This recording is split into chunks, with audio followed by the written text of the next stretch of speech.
குத்தாலம் அருகே ஸ்ரீ மகா காளியம்மன் ஆலய கும்பாபிஷேகம் 12 ஆண்டுகளுக்கு பிறகு வெகு விமர்சையாக நடைபெற்றது.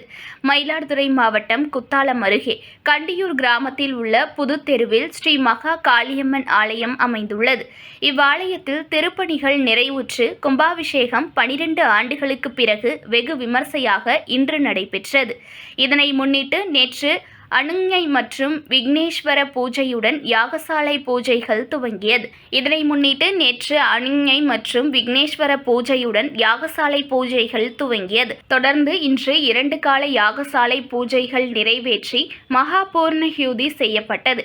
மேலும் யாகசாலையில் வைத்து பூஜிக்கப்பட்ட கடங்கள் மேள வாத்தியங்கள் முழங்க ஆலயத்தை சுற்றி வலம் வந்து கோபுர கலசத்தை இறுதியாக வந்தடைந்தது.